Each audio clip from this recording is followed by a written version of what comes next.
una mañana, porque ya pasa todos los controles de calidad y los distintos baños, porque llevan distintas etapas donde se va eh, bañando con las distintas capas que tienen las ollas. Bastante interesante el sistema que tienen ideado. Obviamente ellos también tienen estándares de calidad, estándares de cantidad, porque cuanto mayor ollas produzcan, digamos que es mayor la rentabilidad, y eso viene de la mano de los estándares de tiempo.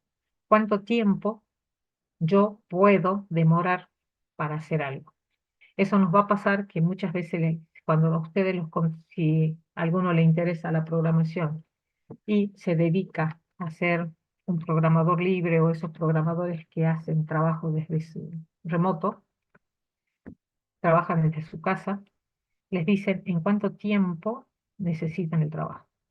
No es que nosotros decimos, bueno, cuando me sale, me salga, o cuando me tomo todo el tiempo. No. También hay rendimientos o estándares de tiempo para las personas. No es solamente para el proceso productivo. O sea, nosotros no podemos perder más tiempo del que está establecido en el estándar. Y, por supuesto, los estándares de costos que son súper importantes. Toda la parte económica en cualquier proceso, sea productivo o no, necesitamos tener los estándares de costo. Cuánto va a ser el costo de producción, cuánto el costo de almacenamiento y cuánto un costo estándar. Yo sé que yo voy a tener para gastar un costo estándar. Entonces, fíjense lo importante que son los estándares. Los estándares nos rigen cualquier sistema que nosotros vayamos a hacer. Obviamente, eso es si nosotros nos queremos ajustar a algún tipo de estándar. Hay gente que trabaja sin estándares, ya pasa por cada uno y por el tipo de empresa que uno quiera tener, pero si en todo el mundo se manejan con estándares, lo más seguro es que tengamos que aprender a trabajar con estándares. Incluso si hay cuando uno va a exportar algún tipo de, de producto, dicen, o hay muchas empresas, más que nada las europeas y las norteamericanas, que piden que cumpla con ciertos estándares. Si no cumple con eso, directamente no nos compran los productos. Entonces, los estándares están totalmente globalizados y el uso, por lo general nosotros adoptamos estándares que ya están lo suficientemente probados, pero es necesario de que todo sistema tenga su estándar definido.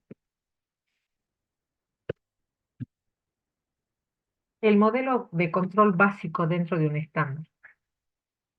Es un estándar para lograr un desempeño aceptable, un método para medir un desempeño actual, un medio para comparar el desempeño actual contra el estándar y un método de retroalimentación. Esto es el modelo.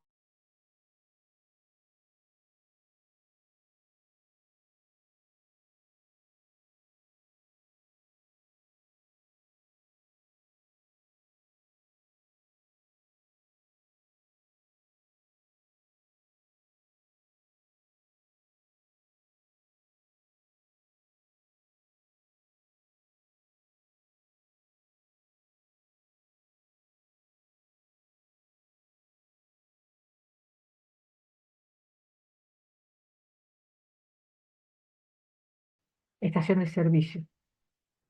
¿Bien? Tengo que ver qué estándar se adapta y ver cuáles son los objetivos que quiere la persona que me está contratando.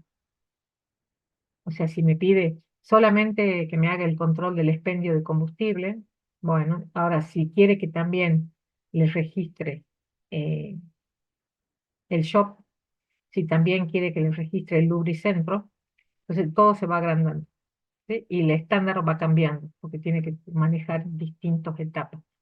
Obviamente todo esto tiene que tener un estándar con los libros IVA. O sea, nosotros acá en Argentina tenemos la AFIP, que nos cae en cualquier proceso productivo o en cualquier proceso de servicio. Nosotros tenemos el IVA y tenemos el control de facturación y todos los libros que se tienen que hacer, los libros IVA que se hacen las cajas chicas que se hacen mensual, diaria, lo que se hace mensual y después el balance del año que hay que presentar a la AFIP para el control fiscal. Todo eso tiene que estar inserto en un estándar.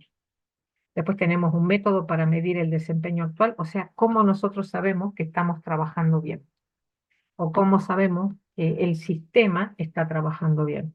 Hay que hacer un control.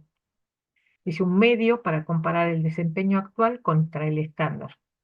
O sea, fíjense que acá tengo el grafiquito. Dice establecer estándar y métodos para medir el desempeño. Mido el desempeño y comparo con el desempeño que me establece el estándar. Si el método coincide con el estándar o los resultados del método aplicado coinciden con los resultados que me establece el estándar, se mantiene igual. Y si hay que tomar medidas correctivas, se vuelve al estándar, se corrige el estándar y básicamente se corrige el proceso de cómo está hecho. Fíjense que es bastante básico, ¿no? Bastante básico. Es, eh, establezco el estándar, mido el desempeño, comparo con el estándar, si está bien, se mantiene, si no está bien, se toman medidas correctivas y se vuelve a hacer el control. Es un control básico de cualquier sistema, de cualquiera.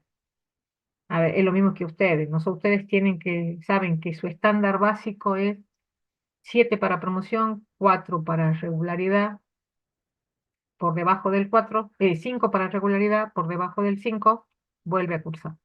¿Bien? Ese es el estándar. Yo mido mi desempeño.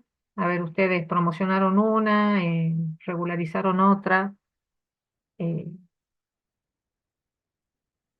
perdieron, supongamos, en este segundo año, perdieron 2 materias, llega fin de año, hago el control, se adaptó al estándar, no porque tenía que rendir 6 materias, tenía que regularizar por lo menos 6 materias para pasar tercero, no tiene 2, entonces, ¿qué pasa? Tiene que volver a cursar las 2 materias que le fue mal para poder recién acceder al nivel más arriba. Si bien ustedes pueden seguir cursando algunas materias, pero ya es cuando empezamos a preguntarle, ¿en qué curso estás? Y no estás en tercero, porque todavía te falta terminar segundo. Entonces ya empieza ese desfasaje, ¿visto? Porque hay algunos que no saben si están en segundo, en tercero, en cuarto o en quinto. Pues están haciendo una materia de quinto, porque la correlatividad le permite, pero tienen, no sé, análisis matemáticos 2 sin cursar. Entonces, bueno, esos desfasajes, el estándar de ustedes, para que ustedes digan, bueno, sí, ya está, terminé de cursar y me recibo, el estándar dice tienen que tener 34, 36 materias aprobadas. ¿Me entienden? O sea, este proceso básico de control lo van a hacer siempre, siempre. Siempre van a tener, ustedes mismos, cuando hacen, no sé, un sistema básico, eh, una división, ¿qué es lo que controlan? Yo sé que la división por cero no existe. ¿Sí? Mi estándar dice que la división por cero no existe. Entonces, ¿qué mido? Que el denominador sea distinto de cero. Si es igual a cero, vuelvo a ingresar el dato. Si es mayor que cero, puede seguir el cálculo. Fíjense que hasta en esa operación tan simple ya tengo el modelo básico de control. Y cada vez que ustedes hagan un sistema van a ver cuántas veces aplican el modelo básico del proceso de control. Si es negativo, si no es negativo, si, no sé, cuándo salgo, si ingreso un mal número, si en vez de ingresar un número ingreso un carácter. Bueno, ustedes ya se van a enfrentar cuando programen con un montón de opciones. Siempre es importante el modelo básico del proceso de control. Se fijan un estándar, después ejecutan el proceso, miden los resultados del proceso con los resultados del estándar y continúa la. continúa el proceso o vuelve al inicio.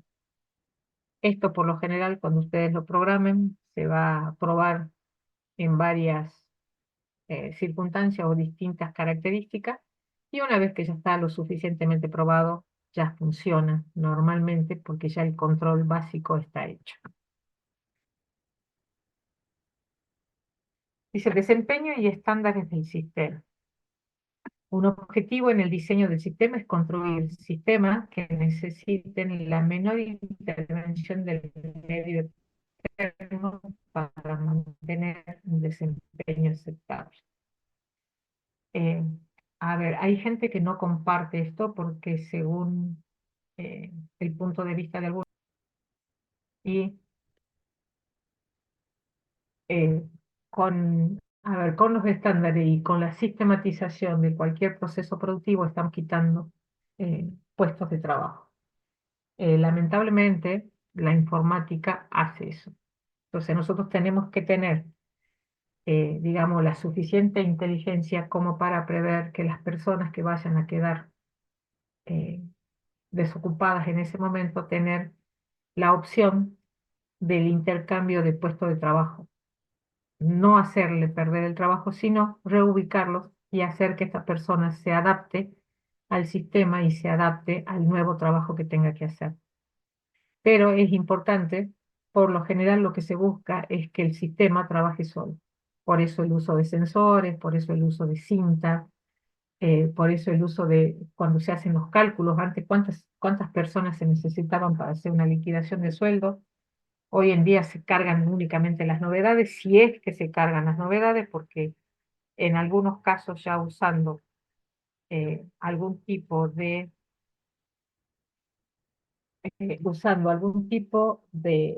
por ejemplo, lector de huellas dactilares para tomar asistencia, o usar códigos de barra, distintos tipos de métodos de entrada, se puede eliminar incluso hasta la carga de datos.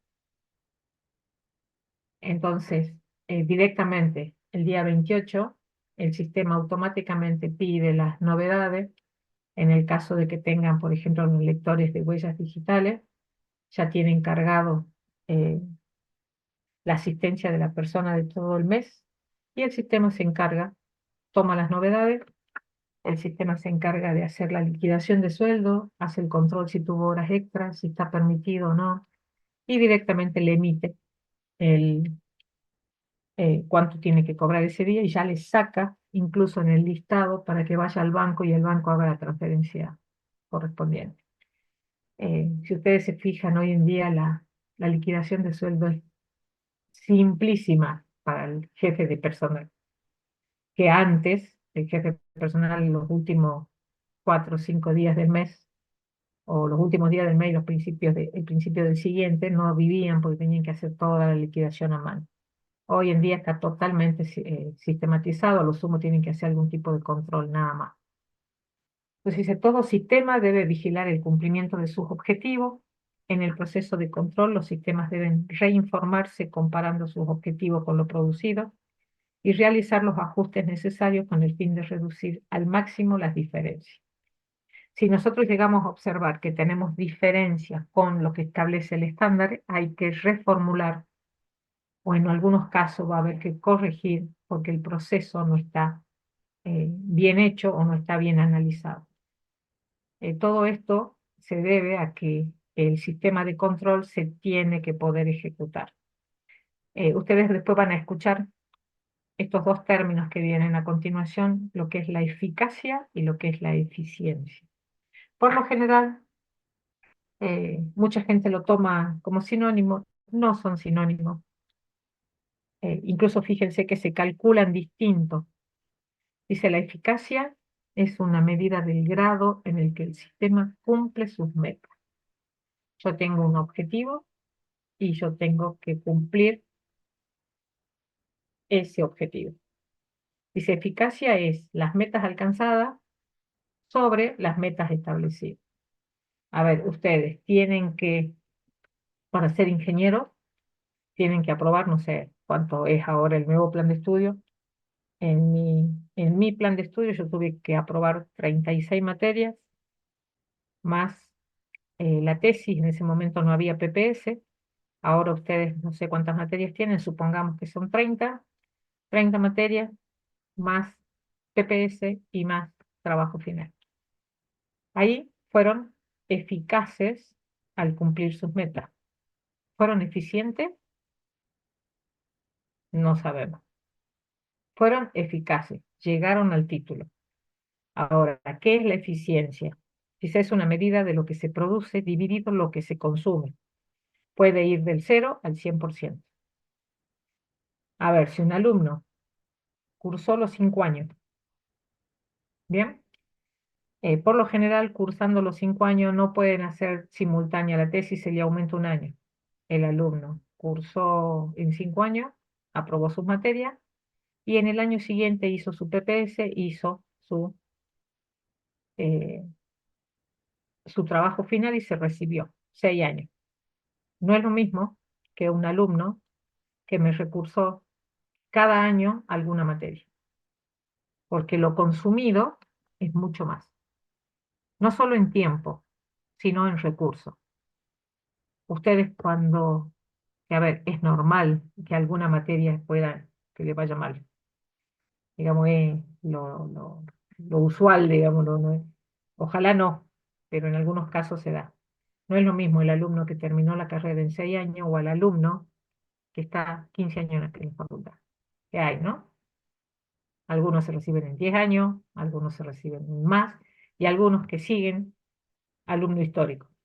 Entonces, lo consumido por el alumno dentro de la universidad es mucho mayor que el alumno que estuvo 6 años y se fue.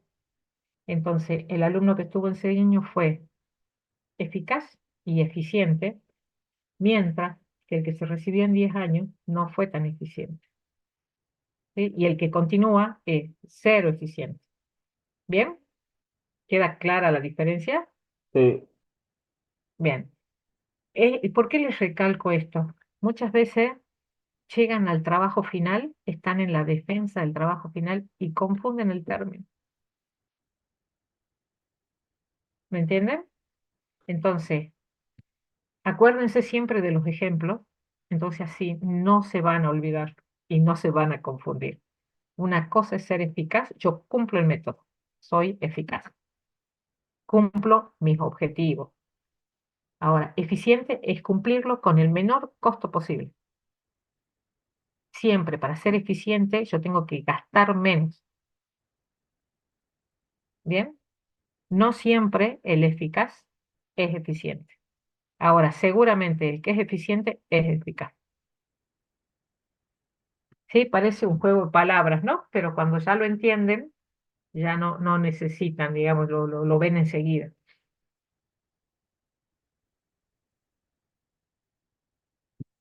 A ver, estos términos ya los vieron ustedes. Variables y parámetros de un sistema. ¿Qué son las variables?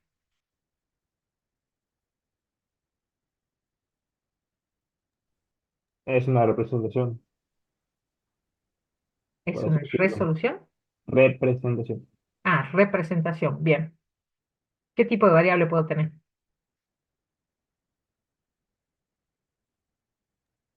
Pueden ser ya sean numéricas, pueden ser Bien, enteras. ustedes acuérdense de introducción a la informática, cuando decían, definan las variables, ¿sí? Blanqueen las variables. Yo tengo que llevar, es una representación de algún elemento de mi sistema a mi algoritmo o a mi sistema de información. Las variables de un sistema es la cantidad o unidad que puede ser controlada por el tomador de decisiones, que en este caso sería el programador. Y los parámetros, ¿qué son?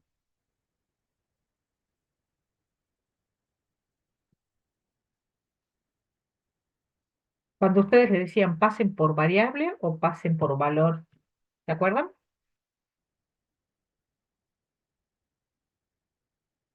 Parece que no.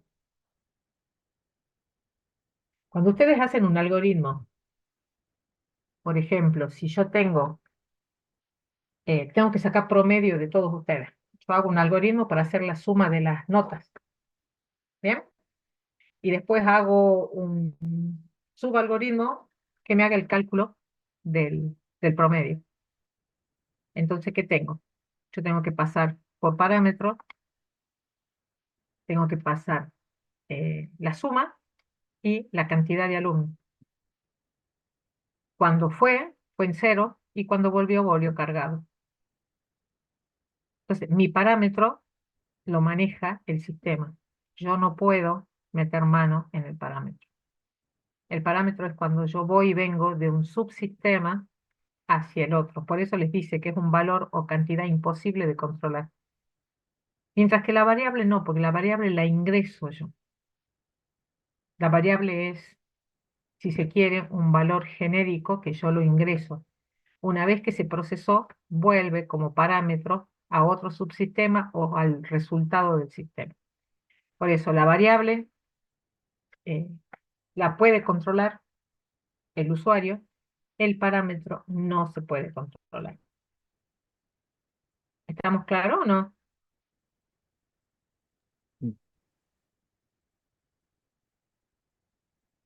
Revisen sus apuntes de introducción a la informática.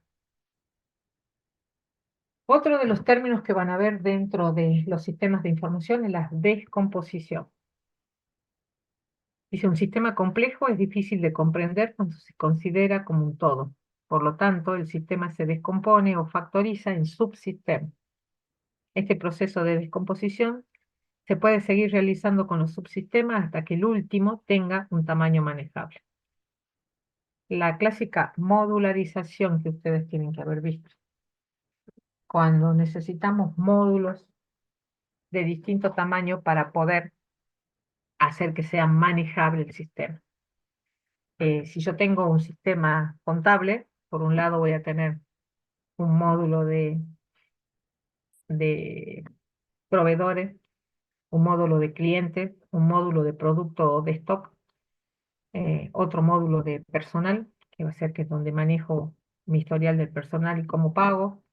Otro módulo puede ser de la gerencia, otro, otro módulo de seguridad, distintos módulos dentro de lo que es mi sistema.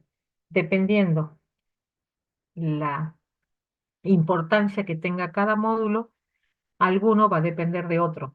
Por ejemplo, si yo tengo el módulo de personal, puedo tener disgregados en dos submódulos, uno que sea el ABM de empleado y otro que sea la carga de novedades. Depende, esos van a ver, depende el manejo que vayan a tener cuando realicen el diseño del sistema. En cuántos módulos quiero eh, realizar el sistema. ¿Qué es más fácil? ¿Módulos grandes o módulos chicos? ¿O qué es mejor?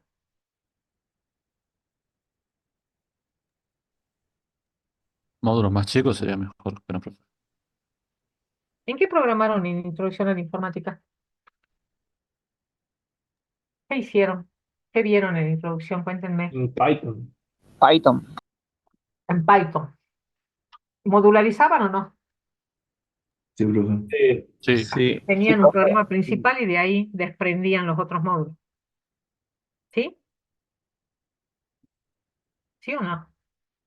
Sí, Sí, profe. sí. ¿Sistema de qué hicieron? ¿O qué programaron? ¿Qué programita hicieron? No hablemos de sistema, hablemos de programita.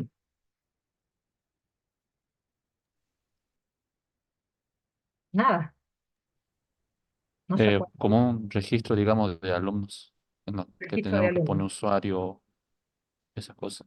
Ajá. ¿Y solamente un registro de alumnos? ¿Saber qué cantidad tiene? no, hicimos de distintos tipos, en verdad. Ujú. Bueno, lo dejemos ahí. Porque, por ejemplo, en algunos casos, para cargar las fechas, también pueden hacer un módulo separado para después poder realizar cálculos de antigüedades o cálculos de estadísticos. Directamente se toman algunos de los submódulos, pero bueno, todo depende el tamaño. No es lo mismo hacer un programa de 100 líneas a hacer un programa de 10.000 líneas. ¿sí? Está bien, ustedes recién están empezando, ustedes los programitas no pasaban, no sé, las 30 líneas, pongamos las 50 líneas, ¿sí? Pero cuando tenemos un sistema, eh, son varios miles de líneas, entonces es mucho más fácil, no solo de programar, sino después, si tenemos errores hay que corregir, y hacer todo por módulo. Entonces se programa en módulo, se prueba en módulo, se implementa en módulo y después se empieza a unir todas las partes. Incluso muchas veces van a hacer el diseño con distintos módulos y van a empezar a programar solamente los módulos que necesitan y con el tiempo van a ir agregando los distintos módulos. Por eso es importante tener la visión global o el estándar global del sistema que queremos construir. Siempre el sistema puede ser escalable, por eso la facilidad de los módulos y por eso la facilidad de la descomposición o la factorización de los módulos.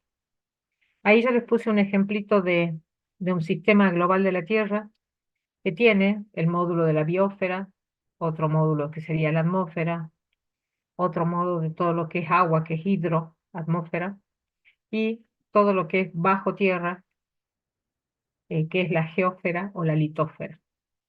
Ustedes fíjense que todos los sistemas tienen alguna forma de descomposición. Así como nosotros descomponemos un módulo cuando hacemos un sistema informático, los distintos sistemas se pueden descomponer en subsistemas. Por eso es tan importante que entiendan la importancia de la descomposición dentro de un sistema. ¿Qué es la cohesión? Dice unión, relación estrecha, atracción. Bien, ustedes, a ver, nosotros mismos, personas humanas, tenemos mayor cohesión con algunos que con otros. ¿Sí? Lo mismo, trasládenlo a un sistema y a un sistema que ya tiene modularización o descomposición aplicada. Y se describe cómo se relacionan las funciones dentro de un módulo independiente. Entonces, ¿qué tipos tenemos? Cohesión casual, cohesión lógica, cohesión temporal, cohesión procedural, cohesión de comunicaciones, cohesión secuencial y cohesión funcional. Ustedes van a ir viendo, según vayan conociendo distintos sistemas, a veces la cohesión se va a dar casualmente, digamos. Ahora, tiene que haber una cohesión lógica, seguramente van a tener cohesión lógica. O sea, la cohesión que, por ejemplo, ustedes en eh, supongamos, el módulo de alumnos en el sistema SIU tiene que tener cohesión con el sistema de planes de estudio. Y ahí tiene que ser cohesión lógica, cohesión procedural y cohesión funcional.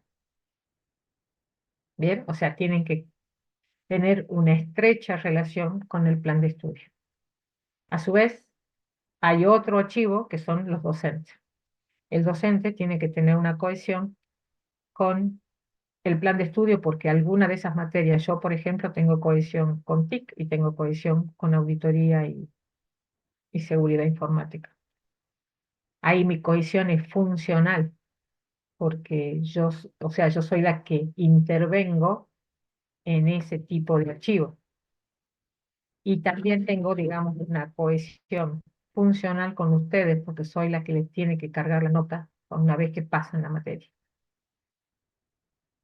¿Me entienden a qué se refiere con cohesión? O sea, son las relaciones dentro de los distintos procedimientos o los distintos módulos que nosotros armemos en nuestro sistema. Bien, la cohesión de comunicaciones, por ejemplo.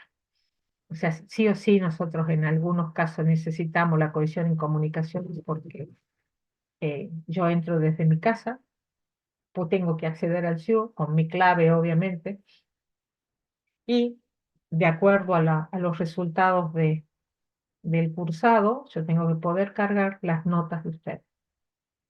Para eso tengo un tiempo, para eso tengo un procedimiento que tengo que seguir.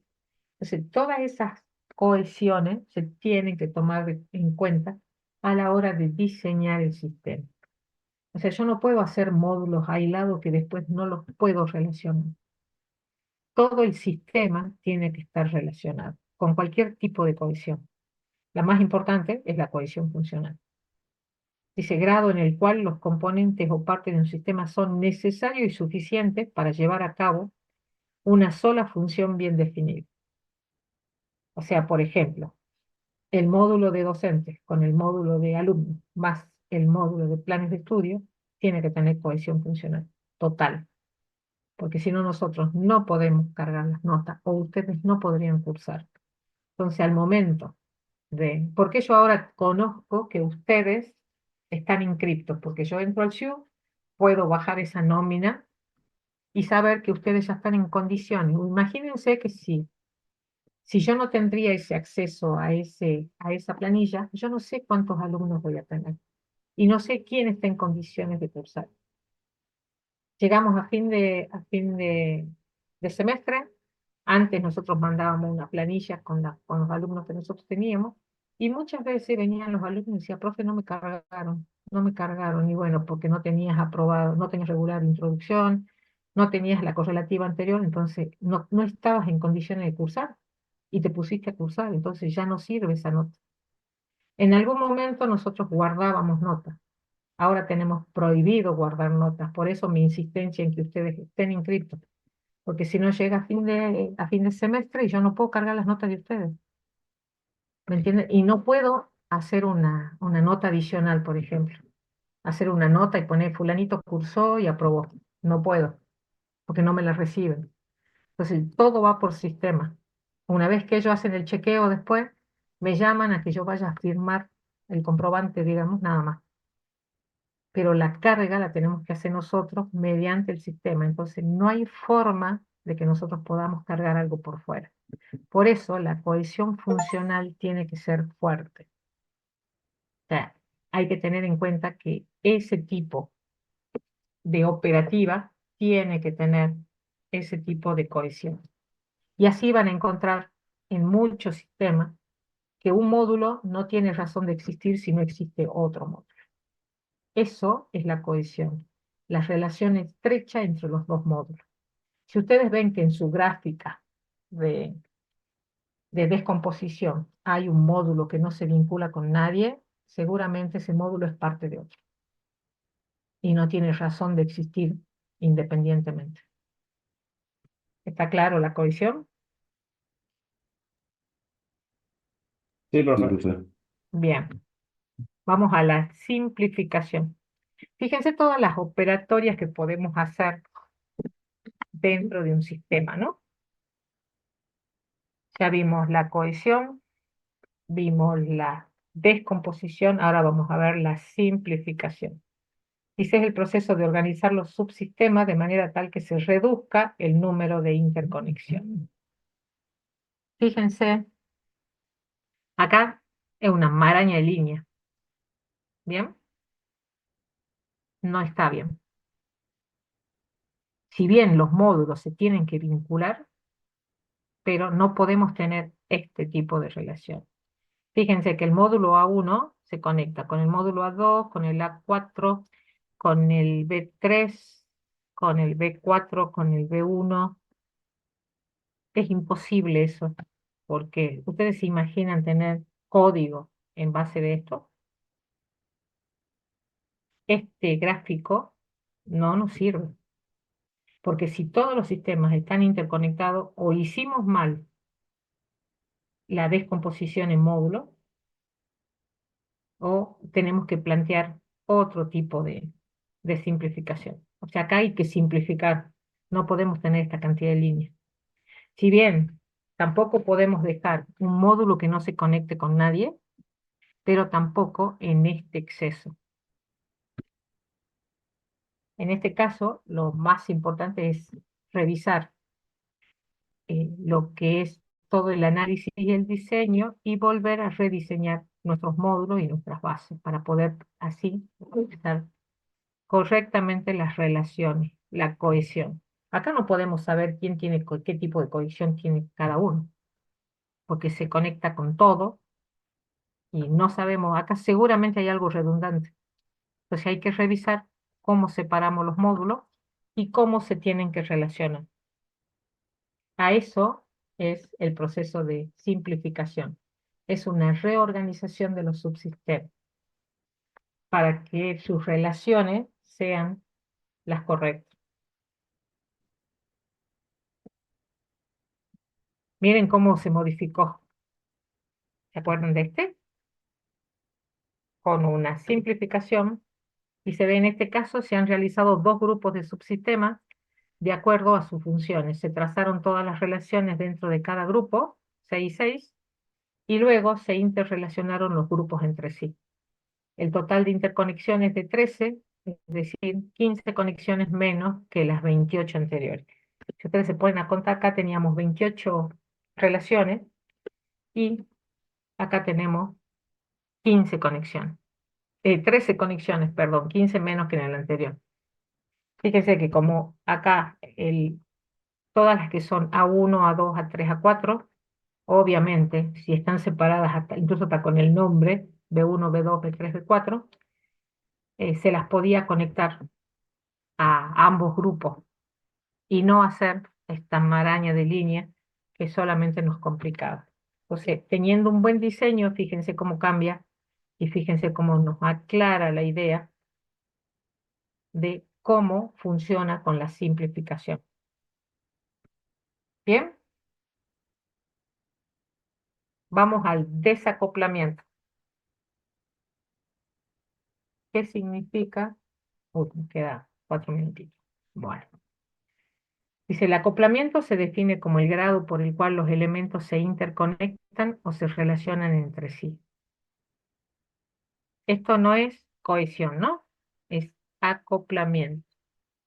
Dice, para un buen diseño es aconsejable un buen acoplamiento. El bajo acoplamiento se refiere a una relación en la cual un módulo interactúa con otro vía una simple y estable interfaz y no necesita conocer la implementación interna del otro módulo.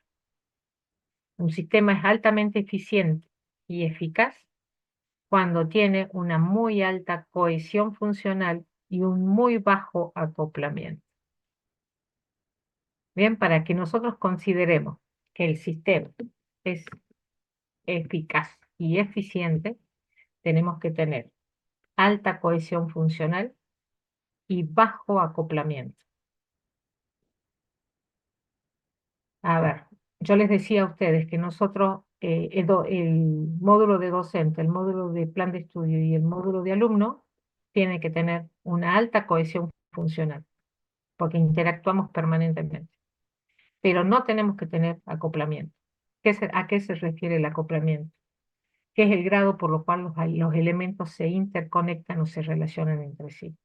Si bien nosotros, el docente y el alumno, están conectados por medio del plan de estudio, no necesariamente tiene que estar conectado el docente con el alumno directamente, porque ahí sería acoplamiento. ¿Me entienden? El módulo de docente no tiene por qué conectarse con el módulo de alumno. No tiene que haber esa línea, esa relación, porque nosotros nos conectamos a través del plan de estudio o a través de la materia. Entonces ahí tenemos bajo acoplamiento, porque no tenemos esa relación que nos vincularía y que es innecesaria, porque ni yo tengo que acceder a los datos personales de ustedes, ni ustedes tienen que acceder a los datos personales míos. Pero sí tenemos que acceder a la materia que dicta y que nos vincula a nosotros. Entonces, para que sea eficaz el sistema, yo tengo que tener una cohesión funcional porque funcionamos los tres módulos paralelos. Pero no tengo por qué yo estar conectada con ustedes, o sea, los docentes con los alumnos directamente, porque ahí nos estaríamos acoplando innecesariamente. ¿Está claro? Sí, profe. Perfecto. Hay uno solo que contesta, pero yo interpreto que todos entienden. A ver, espérenme, quiero ver en qué voy. Si me falta mucho, si no paramos acá. Ah, ya terminamos.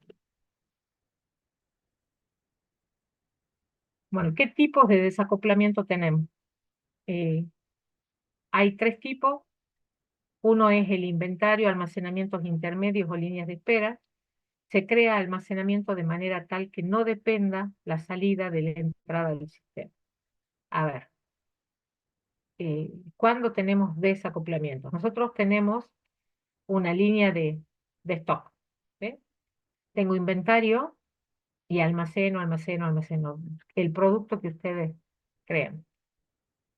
¿Y cuál es el problema? Si lo hacemos secuencial, entonces yo voy a tener que sacar, supongamos que almaceno muebles. Yo primero tengo mesas, sillas y después al último tengo placares. Y si tengo que sacar los placares, tengo que sacar primero la mesa, primero las sillas y después los placares. Entonces acá lo que yo necesito es que cada uno tenga una salida independiente. Entonces en vez de hacerlo secuencial, por ahí me conviene hacerlo paralelo. ¿Sí? Entonces, si yo necesito un placar, como está en paralelo, sale el placar, sin tocar la silla y las mesas. Es muy gráfico eso, el ejemplo que le estoy dando, ¿no? Es como para que lo entiendan, cómo yo tengo que hacer la estructura de los datos en algunos casos. En algunos casos a mí no me conviene hacer un almacenamiento secuencial y siempre me va a convenir el almacenamiento en paralelo. Bien, ese es uno de los tipos para tener poco desacoplamiento, para tener desacoplamiento y no tener acoplamiento que nos impida sacar, y es típico esto en los inventarios, es típico, porque por lo general cuando hacemos un sistema de stock tenemos que tener en cuenta el lugar de guardado de los productos que estamos almacenando en ese sistema de stock. Después los recursos de holgura y flexibilidad, y flexibles o flexibilidad, dice cuando la salida de algún sistema es la entrada de otro. Las exigencias del recurso de holgura permiten a los subsistemas que sean algo independiente y aún más que cada uno responda a las demandas de otro subsistema. Este tipo de desacoplamiento es importante cuando nosotros necesitamos, por ejemplo, en los sistemas bancarios, ellos directamente actúan, si yo voy al cajero, saco plata, esto se refleja, mediante el sistema, se refleja en mi cuenta bancaria. Y llega un momento en que yo no puedo sacar más dinero porque me dice, se acabó su límite diario. Antes, cuando recién se habían aparecido los cajeros, la gente iba a distintos cajeros, como no estaba interconectado, no había este recurso de holgura, entonces podían sacar en los distintos cajeros el límite que te emitía cada cajero. Entonces a veces podía sacar todo el sueldo y no tenían ese límite que hoy sí lo tienen. Entonces, hay ciertos recursos en que me permiten o me dan cierta holgura, que es, me dan cierto espacio para que yo pueda o no hacer la operación. Lo mismo pasa que sea flexible o no, y que yo pueda sacar en algún momento, emitir mi, digamos, mi operación sin tener problemas del límite. Pero también hay sistemas que necesitan necesariamente que tengan este recurso marcado. Los tipos de estándares, esto lo vemos la clase que viene, con eso vamos a empezar la clase. ¿Quedó más o menos claro Sí, Sí, profe, profe. quedó todo lo claro. que... Sí, Sí, profe. profe. Bueno, la clase que viene creo que terminamos, nos quedamos con estándares, son los tipos, pues volvemos a repetir un poquito de lo que son los desacoplamientos y creo que podemos terminar eh, el tema. En el aula están más divididos. Yo hoy junté dos clases y la clase que viene también voy a juntar dos clases, pero están todas las transparencias están y todos los apuntes están. ¿Sí? Así que vayan leyendo, vayan viendo. Lo que no les quede claro, lo pueden preguntar a los profes de práctica. Es más, esto van a tener que estudiarlo para poder ustedes ir programando sus actividades en el trabajo que les van a pedir en la práctica, estudiar todo junto para el parcialito. Así que bueno, acuérdense que ya el martes que viene ustedes tienen práctica, algunos, y los otros el miércoles. Y el jueves se vuelven a encontrar conmigo para que terminemos la teoría. ¿Bien? Sí, profe. Ya Sí, en el profe. aula Nos están las vemos pautas para el grupo, etcétera, ¿no? la semana que Mm, viene. profe. Sí, sí, sí, la profesora ya les va a subir todos en el aula y se los van a explicar personalmente. Bueno, profe, nos vemos.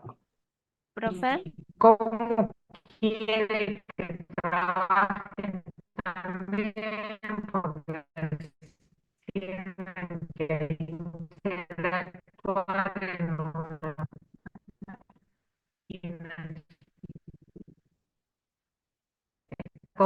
hasta luego, ¿sí? profe, yo tengo una Sí. pregunta. No sé si se me escucha.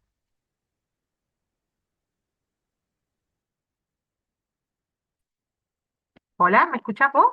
Ahí está, ahora sí, sí le escucho, Ah, profe. bien, Es sobre el examen final. Yo sí, la cursé a la materia con el plan 2010. Ahora ajá, creo que cambiaron varios temas. sí. Vos rendís con el plan 2010. Ah, bien, bien. Todos los que cursaron con el plan 2010 rinden con el plan 2010. Ah, bien, Yo bien. no tengo problema el que quiera rendir con el plan nuevo, pero tienen temas que no lo vieron. Ujú, Entonces, para no ser injusta, les tomo el plan viejo. bien, bien. Así que no hay ¿Sigue problema. siendo oral? Si son menos de 5, oral. Si son más de 5, si ya tengo más gente, la hacemos escrito. Pero es la misma forma. Ustedes eligen un tema, escriben sobre el tema y yo pido dos más. Bien, bien. Gracias, profe. Eso nomás No, era. por nada. Hasta luego. Chao, hasta luego. Cualquier cosa ya voy a poner los horarios de consulta que creo que van a ser los miércoles a la mañana y así el que necesite consulta va por el gabinete. Pero, Fe, no hay que poner asistencia, ¿no? No, acá no, en la práctica. Ah, De bien. todos modos, yo tengo control de quiénes están.